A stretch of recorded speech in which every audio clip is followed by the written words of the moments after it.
तर मित्रांनो, ऊस शेती करताय आणि ऊस शेती तुम्हाला परवडत नाही, तर चला तुम्हाला आज काहीतरी माहिती देतो व्यवस्थित.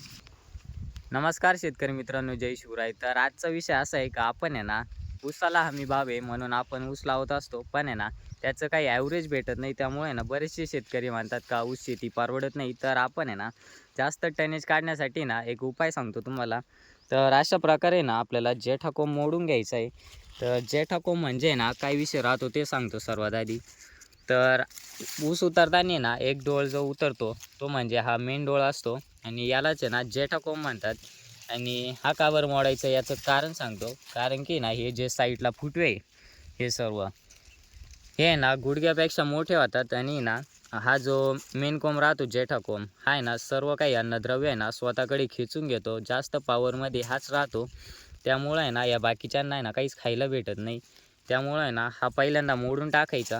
हा आहे ना असा अपोजिट साईडला मोडून टाकायचा. एकदम हलक्या झटक्यात आहे ना मोडून जातो. तर अशा प्रकारे मोडला काय ना बाकीच्यांना पण आहे ना सर्व एक समान अन्नद्रव्य भेटतं आणि ना चांगली वाढ होते. असे एवढले झाले काय ना ते 100% जळी पडतं. याचा आहे ना अनुभव घेतलेला आहे मी. तर आता तुमच्यापर्यंत पण ही माहिती पोहोचवली आहे. तर आपल्या ऊस उत्पादक शेतकऱ्याला आहे ना नक्की ही माहिती सेंड करा. धन्यवाद. अशाच माहितीसाठी ना चेतन ढगे ब्लॉग्स या यूट्यूब चॅनलला पण जॉईन व्हा. यूट्यूबवर सर्च मारा आणि आपल्या पेजला पण फॉलो करून घ्या. धन्यवाद.